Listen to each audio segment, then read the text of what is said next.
You are watching SA Today with me, Unathi Patyasha. Thank you so much for staying with us. Well, I am in conversation now in studio with our United Nations correspondent from New York, Sherwin Bryce-Pease. Good to see you in South Africa. Wow, what a hearing, Sherwin. I mean, there's lots to unpack. I think we should possibly begin here, to say that the bar to prove genocidal acts or, even the intent of genocide was always going to be very much high for South Africa, especially in terms of what is in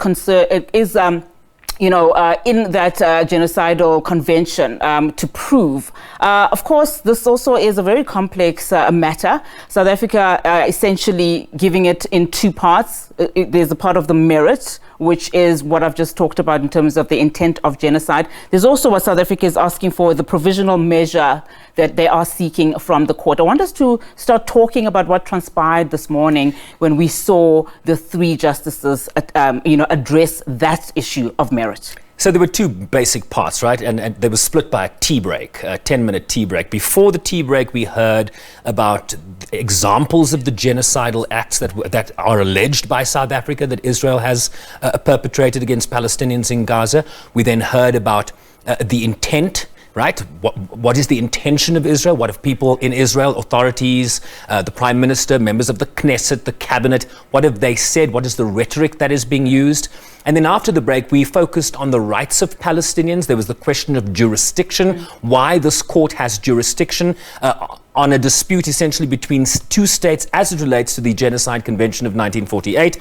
That was Professor John Dugard made that case. And then we heard about why the need for provisional measures was necessary now. They talk about the conditions of urgency and the imminent risk of irreparable harm. And so there are two parts here. The South Africans are seeking in the interim, in the short term, interim relief for Palestinians. This is what the provisional measures will address by the court. And then the longer term question that the 17 justices of the ICJ, including the two ad hoc justices appointed by South Africa and Israel, they are going to grapple with whether Israel is in fact violating the tenets of the Genocide Convention, which it is a signatory to. Let's not forget that.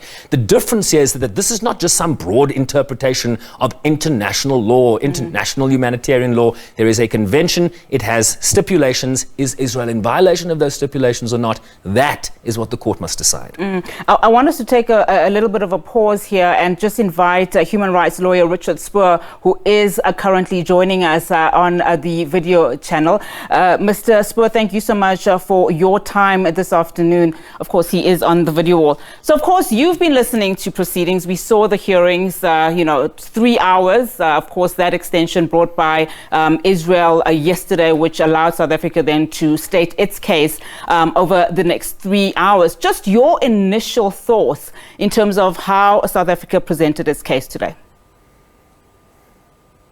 It's just wow. I mean, what an extraordinarily powerful and dignified submission was made by South Africa.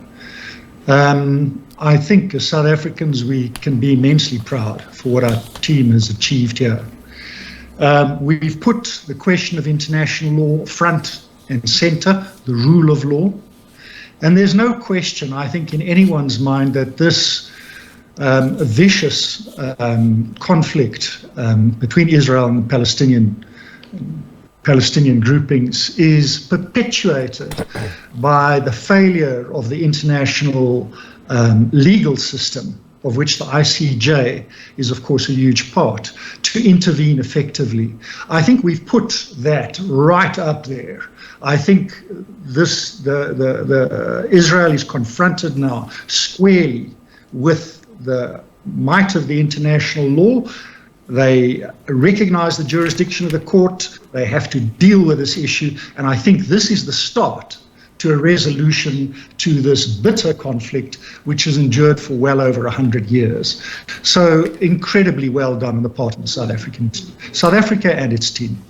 I want us to talk about, how well do you think, South Africa was able to draw legal connection between, just to show that Israel has in fact violated, the 1948 Genocide Convention, particularly when you listen to Advocate Ncukaitobi, whose part of the hearing was to address particularly that part in terms of intent. I mean, he used, video footage. He used utterances that were made by the most senior Israeli government officials, which then translated to what we saw the IDF members, doing onto the streets, translate to very influential people within the Israeli community.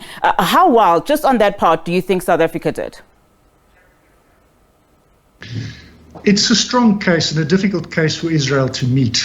But I think it's important to note that we don't have to prove that intention at this stage. So today's hearing was largely to establish jurisdiction and to make the case for the provisional measures that we have requested the court direct. And I think what we've said about intention is more than adequate. I was very impressed how Vaughan Lowe, KC, brought the whole thing together and actually anticipated the kinds of arguments we can expect from Israel tomorrow about why the court should not allow these interim measures, and explained why the convention, the Genocide Convention, compels the court to grant these measures. And I think we must have a very good chance. I don't think we should underestimate what Israel's response is going to be like tomorrow. I think they're going to come out guns blazing. They're going to be extraordinarily aggressive, hostile. They're going to impugn our integrity, our motives. They're going to accuse us of being proxies for Hamas. It's going to be grim. I mean, this is as good as our case gets. We've presented it. The Israelis haven't been heard yet. But I think tomorrow is going to be a very hard and difficult day. But I think the ball is in the Israelis' court, and I think they're going to really struggle to avoid what they will consider to be an adverse ruling, which is an order directing Israel to take some of these provisional measures.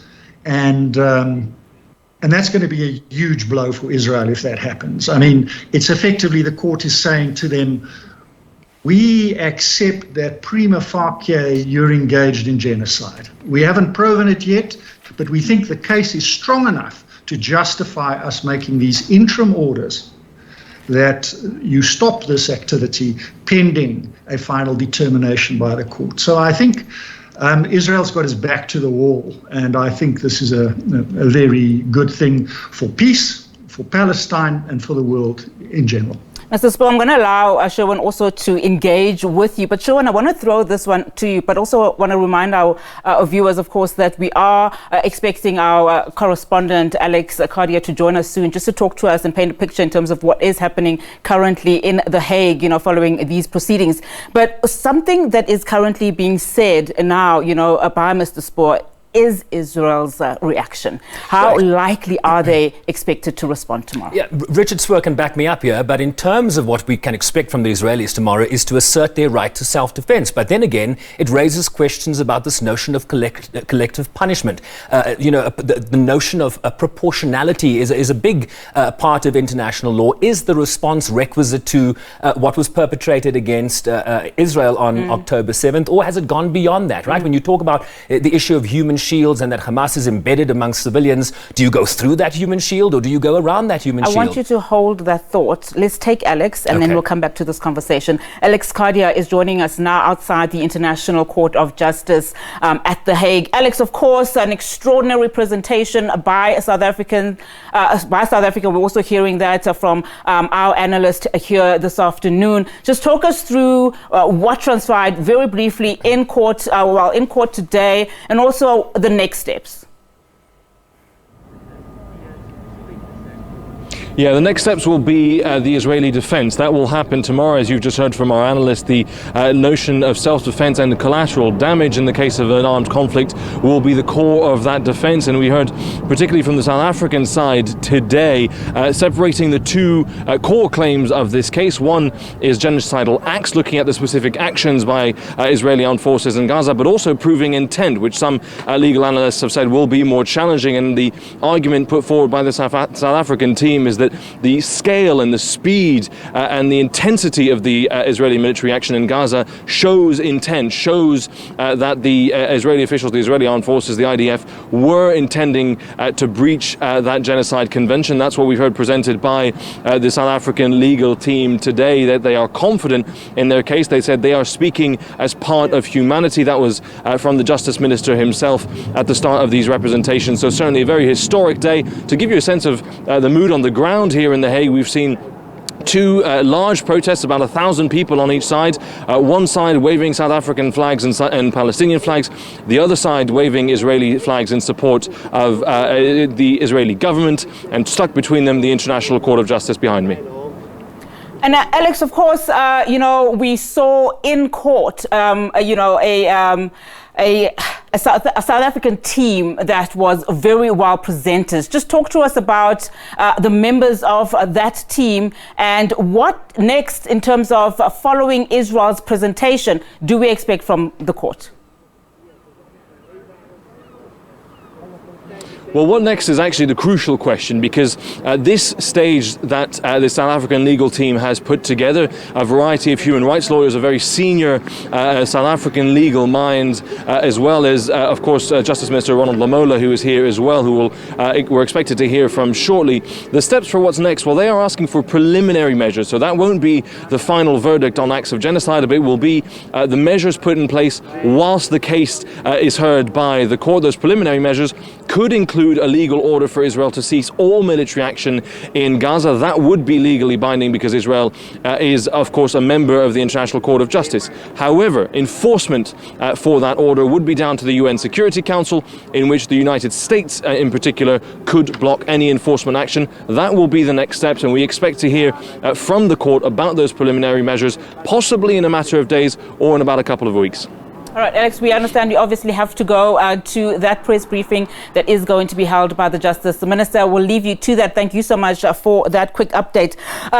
Sherwin, we were talking a little bit about what the next steps are in terms of Israel's position. I want to, just rephrase what we heard as Advocate Nqaitobi finished his, address. He said that, any suggestions, by Israel that they did not mean some of the utterances that we spoke about when he was arguing or addressing his particular case about intent should be rejected by the court. Yeah, intent is a very high bar. It's something very high to prove. You literally have to get into the minds of what the Israeli officials were thinking. And so what his approach was is essentially to quote Israeli officials back to them. He quoted from the Israeli Prime Minister Benjamin Netanyahu. He played some video from them. He talked about some of the rhetoric emanating from senior cabinet officials, members of the Knesset, language that he described as the systematic dehumanization of what Israeli officials have described as human animals.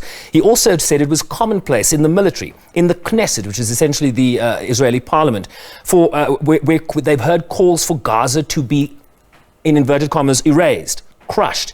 There is, quote, one sentence for everyone there, in inverted commas, death. And so he's using the words of Israeli officials against them. They now have to come and seek to undermine those words and say, well, I meant this, as opposed to that. So very meticulous from the advocate there in terms of, using Israel's words against them. And then, of course, the opening salvo from South Africa was really detailing what they believe are 4 genocidal acts, right? The first one was the killing of Palestinians writ large.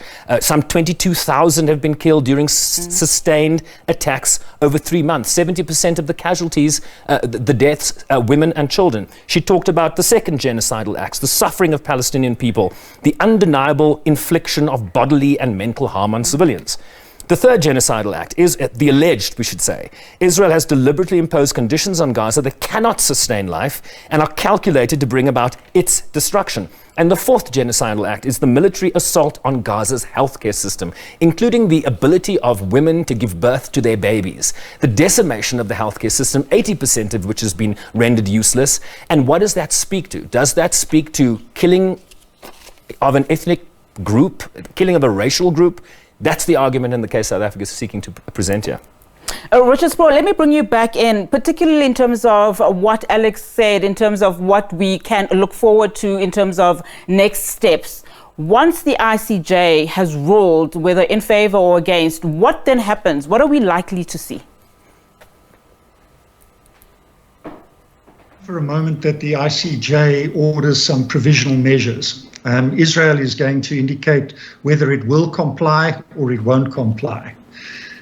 If it doesn't want to comply, we will almost certainly refer the matter to the Security Council of the United Nations. And the Security Council has the power to make these orders effective and give binding orders about steps to be taken to ensure compliance by Israel.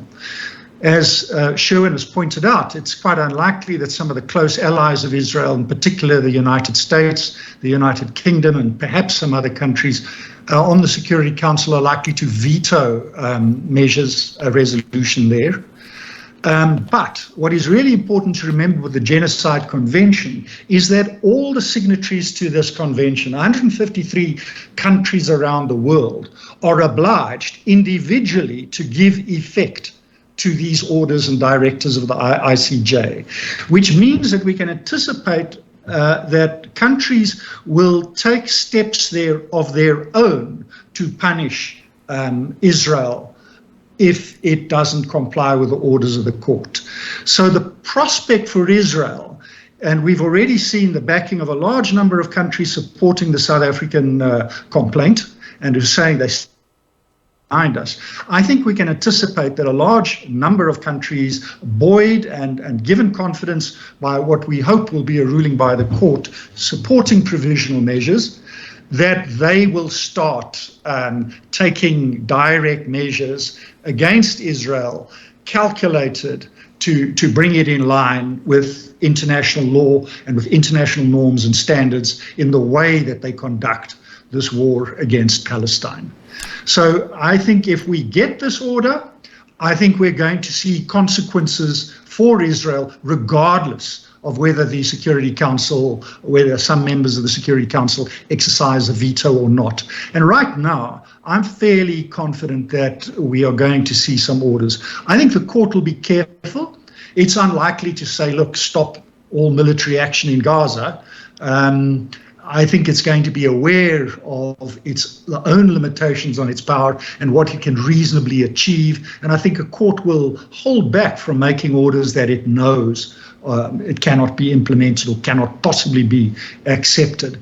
But I think the court has got a lot of scope to make appropriate orders that will have a real and material impact on the lives of the Palestinians who've been enduring so much these last several months. We're going to see real impacts here. And I think just more broadly, Unathi, in terms of the minority of countries that still support Israel at the United Nations, right? That there is a minority, 155 countries voted in the General Assembly for an immediate ceasefire, for the immediate release of hostages and for access to those hostages by the International Red Cross. But you are beginning to see the shifting of positions from countries like France. You are beginning to see a shift in positions from countries like Australia, of Canada, that voted with the United States initially, but are now abstaining or voting along with the majority. And so once you have a determination from the ICJ, France has indicated, the ambassador is the current president of the UN Security Council, he said, we respect the ICJ. We are going to implement what the ICJ determines here. And so you are going to begin to see a fracture within that Western coalition that has initially supported Israel, and that you might see much broader consensus from the international community as to what the court determines here. And we already know the position that the United States plays in all of this. Of Of course, we know that Anthony Blinken is in the Middle East. He's again visiting Israel for the fourth time, I think, since the 7th of October. Of course, we understand also that America, or the USA, is also frustrated somewhat in terms of the aggression that Israel has been, conducting towards Gaza. But I just want to remind our viewers again that we are expecting a briefing by the Minister of Justice, in South Africa, Ronald Lamola, to be briefing the media there just outside the court. Of course, he will be outside the Peace Palace, and as soon as he starts, we will go to it. But Sherwin, you wanted to add to that point in terms of what the US's role is in all of this. Well, even the US politics is domestic. There is an election in the United States. How is the US position really going to play out? How is Joe Biden's administration going to be impacted by the decisions it has made in terms of this war? You are seeing tens of thousands of people protesting on the streets of the United States, particularly the younger generation. So there is no monolithic view in the United States anymore in terms of this blanket support that the United States has historically granted Israel, because as we have witnessed over the last 3 months, this is a war that is playing itself out on videos, on our television screens. It is being broadcast live daily. You are seeing the impacts of this military action, and that is hitting people in a different way. And so this historical support in both parties, both the Democratic and Republican Party, for Israel might be shifting. The sands might be shifting in the United States in that regard, and whether that then infiltrates policy, perhaps that's the longer game, much like we will wait as to whether there are merits to the claims of genocide against Israel here. That might be the long game, but there are certainly shifts that we are witnessing on the ground today. So one of the things that the minister is expected to do today is to acknowledge the global support that South Africa has been receiving, and he calls it a historic battle, and of course to inform his allies, or the country's allies across the world, about its significance. I want us to talk about then the support that South Africa has gotten. Perhaps let me start with you, Mr. Spoor, in terms of to what extent did we see that show of support by various countries? I think Brazil was the latest country supporting South Africa in terms of its submission. Will this make an impact in terms of whatever will come out of the ICJ? Well, as a champion for human rights, the South African star has been fading the last few years. We haven't covered ourselves with glory. And I think this initiative, though, will go a long way to change that impression. I think we're doing the right thing. I think we're being recognized for standing up for a right cause. But in terms of impact of this complaint, I think what we shouldn't underemphasize is the impact on Israel and in Israel itself. We've already seen the impact of this complaint. We've seen the Prime Minister talking back a lot of his genocidal rhetoric, emphasizing that his grievance is not with the Palestinians, emphasizing the efforts that the Israelis are making to minimize civilian casualties and allow aid and support them. So already we see, in light of this complaint, a recognition on the part of Israel that they cannot continue down this path. I think it will also add to the troubles of the ruling coalition, which, as we know, is kind of headed and spearheaded by extremely right-wing extremist groupings who really haven't had a sincere commitment or interest in a peaceful solution to this conflict. And I think he's already under trouble because of the attacks by Hamas and the scale of those attacks and Israel's lack of preparedness. But I think with this, Israelis are going to see for themselves that this approach of this right-wing government is simply not sustainable. It doesn't bode well for Israel. It's not the path to peace and security and a sustainable future for the people of that country. So the impacts domestically in Israel, I think, are significant, and I think they're all for the better. In terms of going back to what Professor Von Lowe said and just the implications of this, I mean, he argued that the evidence indicates that Israel has violated its obligations under the Genocide Convention, that they continue to violate them, and that Israel has asserted that it intends to continue them. Should then the ICJ come a week or two from now and implement, or at least rule that, you know, some of South Africa's interim measures that it seeks ought to then be implemented, and it continues on this path. And then you have some of its allies, the US, supplying it with arms. What are the consequences? And I'm asking this question because we've heard on several occasions the ICJ making certain rulings, but not being assertive enough to implement them, or not having the power to implement some of these rulings. Well, you know, some of these provisional orders that we're seeking are kind of unquestionably for the good and easy to enforce, and it's really impossible for anyone to argue with them. For example, prosecute and take action against people who incite genocide. Now, who can have a difficulty with that? We've heard what ministers, former army officers and senior people in the Israeli body politic have had to say. These are genocidal statements. If the court directs that Israel must take steps to do that, I cannot see how the United States or any country that has any regard for the convention could possibly disagree with that. So I think you're going to find universal support for some of the measures that the court, I believe, is likely to grant. I mean, sure. Other conventions are facilitating aid, you know, allowing aid to come into the country to address the incredible suffering of these people. Unarguable, and I'm sure that there is almost unanimous support for those kinds of measures, and I'm not at all persuaded that even the United States, it's Israel's closest ally, will stand in the way of measures to enforce those kinds of orders. I mean, Sherwin, perhaps can you also, you know, just weigh in on that, particularly in terms of what we've been seeing playing itself out in the United Nations Security Council? I mean, the ICJ is, you know, a UN organ. It is the highest court in the United Nations, but we've seen certain decisions being revoked. We've seen certain countries take stands that one would ordinarily think that they wouldn't. Two things I'd like to raise in that regard. The United States is also a party to the Genocide Convention, so it is also essentially bound by the prescripts of the court here, right? By the tenets of the convention itself, but what the court, the judgment the court will hand down.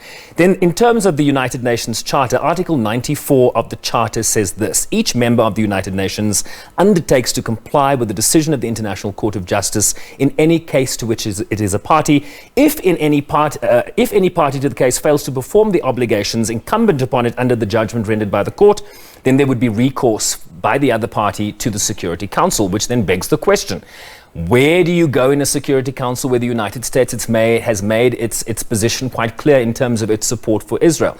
Look, the United States will find itself increasingly isolated, right? Speaking to the point I made earlier that France has indicated, the United Kingdom is beginning to abstain more than they're voting no. There might be a shift in that position there as this groundswell of support for one or other position changes. And so you might find these countries further isolated, and if you then dismiss or ignore the ruling of a court, but yet maintain that you want to uphold, the tenets of international law, that's the height of hypocrisy. Do countries want to be branded as such? So what the court here will provide is leverage to countries that have a position, right? If you believe that genocide has been committed here, you will then take that judgment and say, hey, this is what the highest court of the world body of the United Nations has determined. You need to implement it, and that's a difficult argument to make an argument against that. I want to continue on the issues that were brought by Professor Dugard in terms of jurisdiction. I mean, we spoke earlier on to say that, a lot of questions coming out to say, why is South Africa taking this position? Why South Africa? Right, so Dugard, I think, and Richard Spoor can jump in here, his role was essentially to say why the court has jurisdiction here, because there are two parties essentially that have a dispute about a convention. And jurisdiction then falls to the interpretation of the ICJ to say one party to the convention is right in this regard. Essentially, South Africa is accusing Israel of violating principles of the convention. Israel is saying, we are not violating those principles. The court must now make a determination as to basically figure out the dispute between the two parties to the convention. There's a dispute between two parties to this convention. The court then has jurisdiction to determine who is right and who is wrong. Am I wrong? Patrick, do you want to... No, you're absolutely... Richard? I mean, sorry, Richard. You're right. You're absolutely correct, Sherwin. And we're also helped, by previous rulings of the court. So the Gambia brought a case against Myanmar, what used to be Burma, in respect of the genocide allegedly being committed against the Rohingya people there. Now, Gambia is a remote little country in West Africa. Other side of the world from Myanmar, no real interest in Myanmar. But because Gambia is a signatory to the Genocide Treaty, and even though it acknowledged that it was bringing this action on behalf of other groups of people from certain Islamic countries to bring these proceedings, the court acknowledged that Gambia has jurisdiction and accepted jurisdiction and made orders that provisional orders that Myanmar has acquiesced to and agreed to implement and bring about. So that settles our standing. So basically the convention says all the people of the world have an interest in preventing and stopping genocide. I mean, it is the worst crime possible to commit. It is the ultimate crime. And we all have a duty. Every country of the world has a duty and an interest to ensure that genocide is punished and stopped. So we have standing to do that, just as every other country in the world has standing. I think it's appropriate, though, that it's South Africa that brings this. For one, we have our own history of apartheid. A lot of parallels are being drawn between what is happening in the occupied territories and Israel and apartheid. We do still have a reputation as champions of human rights and the rule of law. And I think this is why South Africa elected to do this and perhaps was encouraged by other nations around the world to bring these proceedings really on behalf of all mankind. All right, fantastic. Thank you so much, Richard. We're going to continue our conversation, but I'm going to let my colleague Sherwin Bryce-Pease go now. Thank you so much for your analysis and, of course, your update and insights. Thank you so much. Of course, that was Sherwin Bryce-Pease, our UN correspondent from New York. In fact, he is jetting off, but he will continue to keep us updated.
Mr. Spoor, just in terms of what we have been talking about in terms of next steps.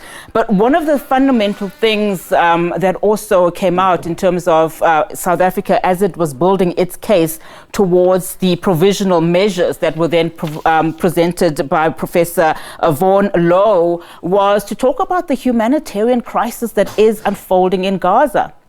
I mean, each speaker, of course, whether it was bringing out a proof of actions or utterances that were made. They made presentations in terms of just the desperation of the people in Gaza and the annihilation of Palestinians. Okay, we think that the press conference is about to start. Let's see if we can take you there. Minister of Justice Ronald Lamola is going to be addressing the media following the conclusion of those court proceedings. He is outside the Hague. There you see him there. And we will be going to him as soon as he begins his proceedings. Of course, South Africa having concluded its presentation before the International Court of Justice. Let's listen in. Department of International Relations, and behind him is the Director General for the Department of Justice and Constitutional Development. And to my right is our ambassador to the Netherlands. And we're also joined by our Palestinian friends. Over to you, Minister Lamola. Thank you very much. The government of the Republic of South Africa, led by His Excellency President Matamela Cyril Ramaphosa, entrusted me with representing its commitment to the rule of a just law and to confirm and assert a universally rule-based society and the respect for human rights, and specifically the rights of the Palestinian people to sovereignty, to peace, and to life. We want firstly to thank our excellent legal team for an able presentation at the court. We also want to thank the court for granting the government of the Republic of South Africa an opportunity to present its case in real time. We hope that its decision will also be impactful to the people of Gaza and Palestine in general. Since the advent of our democracy in 1994, South Africa's foreign policy has been based on what our forebears inscribed in the Freedom Charter in 1955, when they declared that South Africa shall be a fully independent state with respect the rights and the sovereignty of all nations. South Africa shall strive to maintain world peace and the settlement of all international disputes by negotiations and not war. Close quote. South Africa has supported various resolutions of the United Nations and other international solutions to support a just and a lasting solution that will bring peace to the Palestinians and Israelis alike.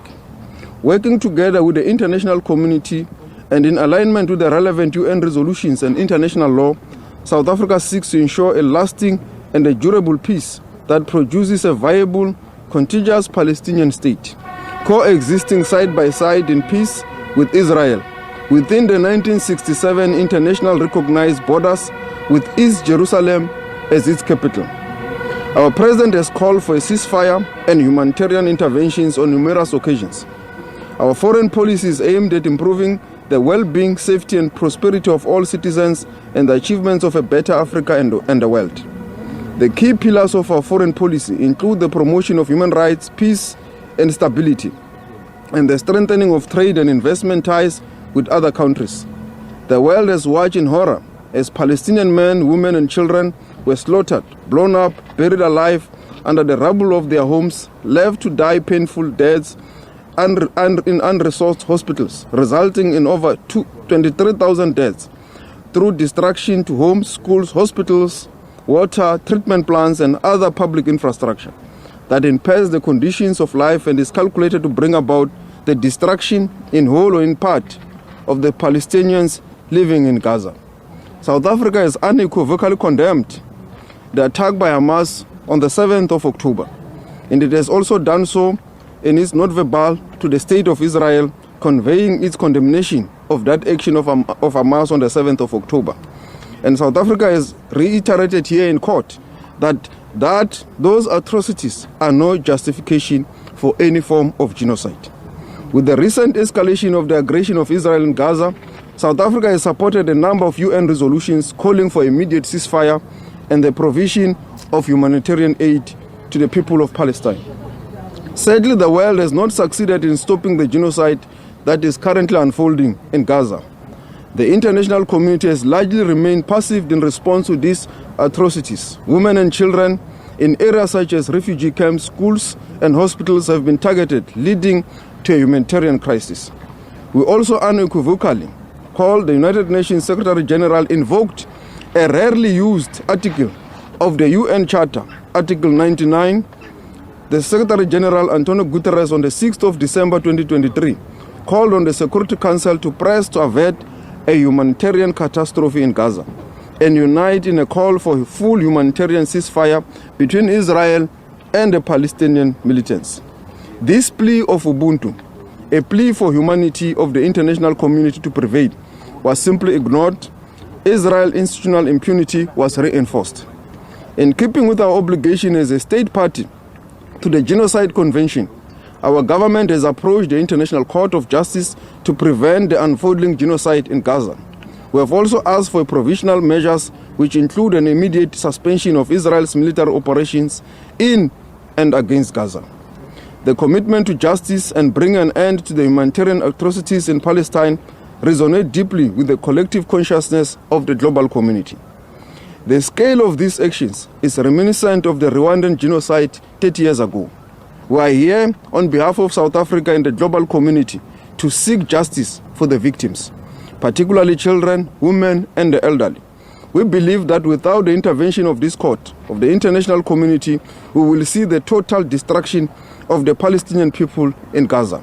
Remaining silence in the efficacy of this and in and of itself will be a gross violation of international law. As a state party to the Genocide Convention, we have a duty to prevent genocide. We are seeking the court to intervene and stop the ongoing massacre in Gaza. Today, it is common cause that the Rwandan genocide could have been prevented. Former UN Secretary General Kofi Annan expressed this regret when he said, and I quote, "The international community failed Rwanda, and that must leave us always with a sense of bitter regret and abiding sorrow." Close quote. Rwanda stands out as a stern and severe rebuke to all of us for having failed for the international community having failed to prevent it from happening. Let us not have it live with the same regret when it comes to Palestine. This case presents the court with an opportunity to act in real time to prevent genocide from continuing in Gaza by issuing an urgent injunction. South Africa is multifaceted, multicultural, and a multiracial country that embraces the concept of Ubuntu as a way of defining who we are and how we relate to others. Ubuntu means I am because you are. I am becomes Hamza Abdullah is. You are because Duna Ab Mozen is. The philosophy of Ubuntu means humanity and is reflected in the idea that we affirm our humanity when we affirm the humanity of others. It has played a major role in the forging of South African national consciousness and in the process of its democratic transformation and nation building. Our history is one of repression and violence, human rights abuses, apartheid as a crime against humanity, discrimination and distrust between people born on the same soil. This history enjoins us to stand in principle in solidarity with the people of Palestine, as of our founding father would have wanted us to do, Nelson Mandela. Because our history is one marked by crimes against humanity, the recent horrific scenes of the city of Gaza being transformed into mass burial ground, haunt of our minds, the alarming sight of jubilant armed forces rejoicing to the chance who are finishing off Gaza is an act among several others that warrant a thorough examination by this honorable court. The words of Israel ministries, Israel members of parliament, the generals of the army, speeches such as killing people of Palestine, human animals, shows a clear statement of intent to wipe out the Palestinian people out of Gaza.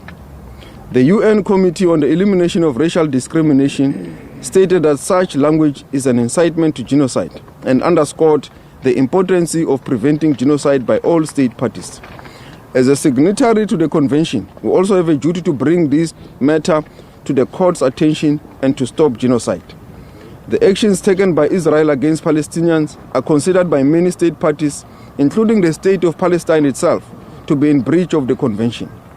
Palestine has expressed grave concerns over the international system's incapability to prevent acts of genocide against its people and has urgently called for an action to halt such acts.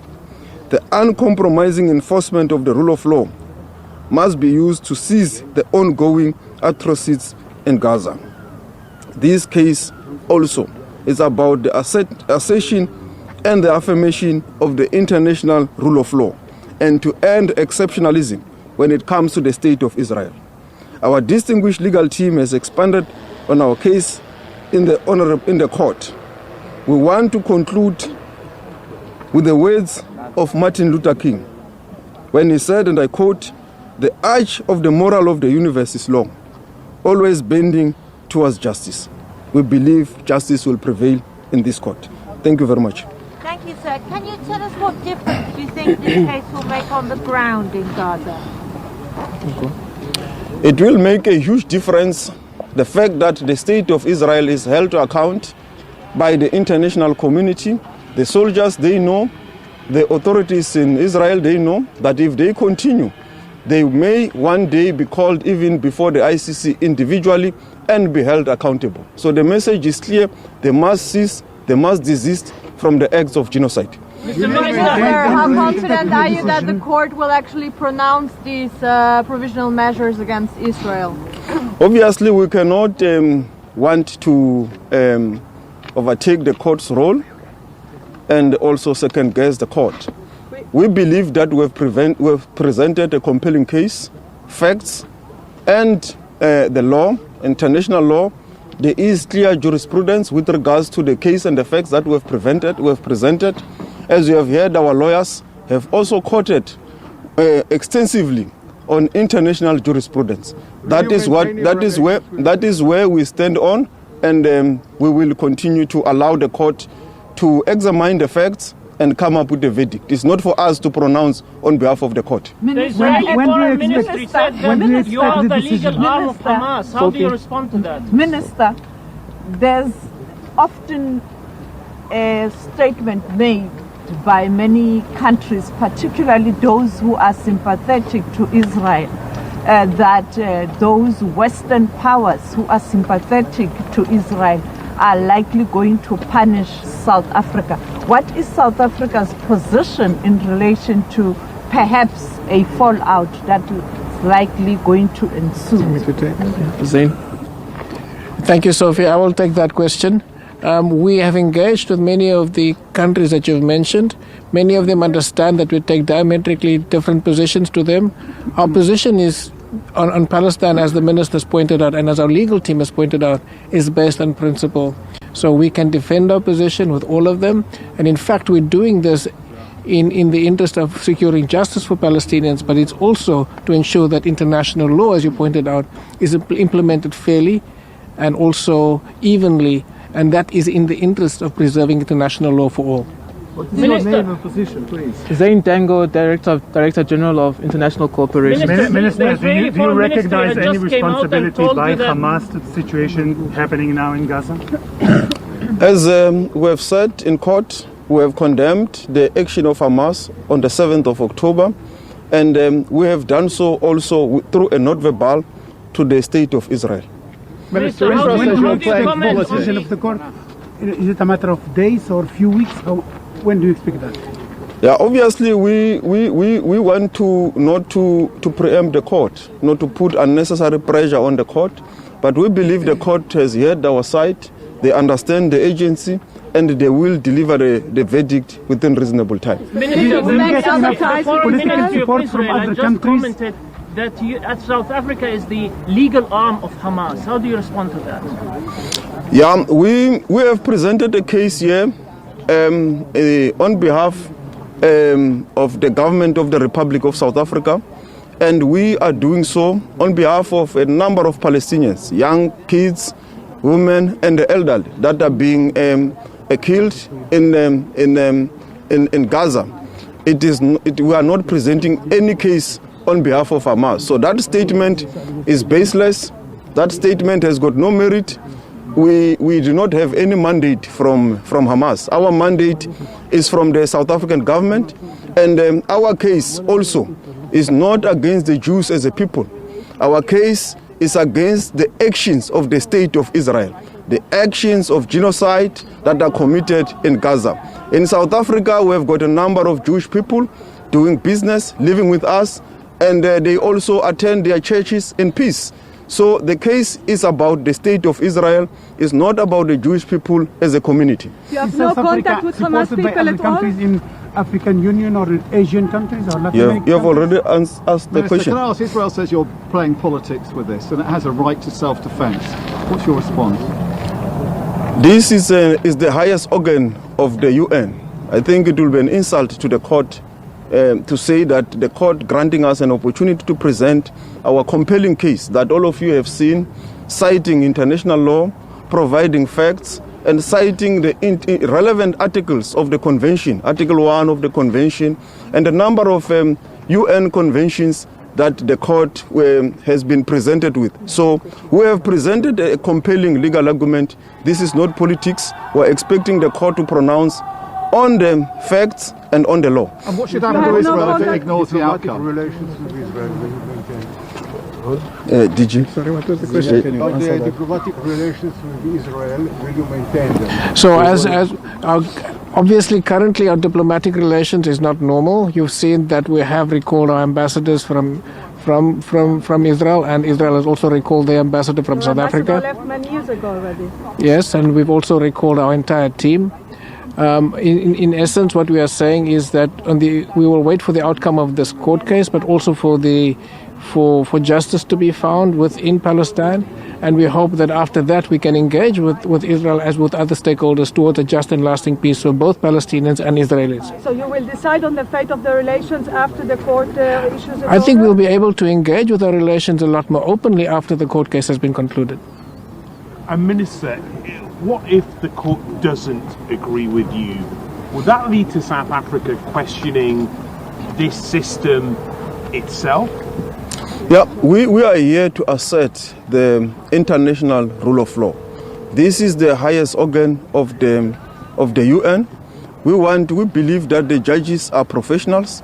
We are cognizant of the reality of an international court in this jurisdiction and how it's functioning. But they have taken an oath, and we want to give them the benefit of a doubt that they will be able to exercise professionally. And that's why we presented the case, citing facts, citing jurisprudence, citing the necessary conventions of the UN. But Minister, do you honestly believe that the Israelis want to wipe out the Palestinians of Gaza? Do you personally believe that? Yes, we do. Do you have any contact or did you have any contact with Hamas people at any point? I want to say a statement. Yeah. Well, you want to go ahead, Your Excellency? Well, first of all, I think the facts speak for themselves. What Israel is doing in Gaza Strip is obvious based on fact and law that they are wiping the people of Gaza and forcibly and putting the population there in conditions that will lead to their demise. Allow me to say a few words in Arabic on behalf of the state of Palestine, and then to make a short statement also in English. دولة فلسطين تثمن عاليا وتقدر وتدعم بلا تحفظ الخطوة التاريخية التي أقدمت عليها جنوب أفريقيا تنفيذا لالتزاماتها بموجب اتفاقية منع الإبادة الجماعية والمعاقبة عليها، وتحريكها لدعوة ضد إسرائيل السلطة القائمة بالاحتلال نتيجة حرب الإبادة الجماعية التي ترتكبها ضد الشعب الفلسطيني في غزة. لقد وضعت النقاشات اليوم المحكمة والتي تقدمت بها جنوب أفريقيا المحكمة والعالم بصورة الجرائم التي ترتكب بحق الشعب الفلسطيني والتي تفضي إلى ارتكاب جريمة الإبادة الجماعية، ولكن أيضا في السياق التاريخي الأشمل للقضية الفلسطينية والجرائم التي ترتكب بحق الشعب الفلسطيني بدءا من النكبة والاستعمار ونهب أرضه والتمييز العنصري وكل ما إلى ذلك من انتهاكات كانت ترتكبها إسرائيل على مدار 75 عام. هذه لحظة تاريخية للشعب الفلسطيني وللإنسانية وكذلك للنظام الدولي المبني على والقائم على القانون. نتقدم بالشكر لكل الدول التي ساندت هذا الطلب، وندعوها أيضا ندعوها للقيام واتباع الخطوة الشجاعة التي قامت بها جنوب أفريقيا ودعمها من خلال الدخول في مرحلة النقاشات التي تناقش تفاصيل القضية لاحقا. أخيرا نؤكد أن لا أحد يمكن له الادعاء بعدم معرفة والجهل بالجرائم التي ترتكبها إسرائيل بحق الشعب الفلسطيني، وستواصل القيادة الفلسطينية ودولة فلسطين سعيها لإحقاق الحق الفلسطيني وتنفيذا لكل الحقوق الفلسطينية ومساءلة كل الجرائم التي ارتكبت بحق الشعب الفلسطيني. Allow me to say a few words in English and I'll try to make it short. I know you've been waiting for long. Sorry to make you wait for that long. But we thank you for being here with us in this historic day, not only for Palestine, but for humanity and for the whole international rules-based system. The state of Palestine values and appreciates wholeheartedly the historic action taken by South Africa today at the highest international court. As a party to the Genocide Convention, South Africa has acted in pursuance of its obligations and duty to prevent and punish the crime of genocide by requesting the ICJ to intervene to suspend the genocidal war launched by Israel against the Palestinian people in Gaza. Very importantly, the South African oral argument also presented the context in which this genocide is happening, a continuum of Nakba, of colonization, of dispossession, oppression and apartheid that the Palestinian people have been suffering from for the past 75 years. South Africa presents a damning evidence confirming that Palestinian people have suffered and are suffering irreparable harm from Israel's violation of the Genocide Convention. This is a pivotal moment for the international system. South Africa took a bold and proactive step on behalf of humanity to protect the Palestinian people and ensure that the Genocide Convention and international law do not become completely irrelevant, which is a prospect that must terrify all of us. Nearly 100,000 Palestinians have been killed, disappeared under the rubble and injured by Israelis over the past 3 months. Israel caused systematic, extensive and deliberate destruction of the foundations of life in Gaza, including homes, infrastructure, hospitals, churches, mosques. Israel displaced nearly the entire population and is deliberately starving the population. Israel is destroying the foundations of life in Gaza. We thank all states and intergovernmental organizations who supported this important and historic step by South Africa. We also urgently call on all states to take steps to support South Africa's application. And let me be clear, no one can claim plausible deniability that thanks to at least the 115 colleagues of yours that have been killed by Israel in the course of the 3 months that passed. The Palestinian leadership will not relent until our rights of return, freedom, and independence are achieved. Humanity is at crossroads. The case before the ICJ is a test to the international system. It is a moment of naked truth and an opportunity to provide hope to humanity at a time when it's sorely needed. Leaders have a historic responsibility and their actions will be judged by history. Thank you. Could you say your name, please? What is your name, please? Sorry, I did not introduce myself. My name is Ammar Hijazi. I'm the Assistant Minister of Foreign Affairs.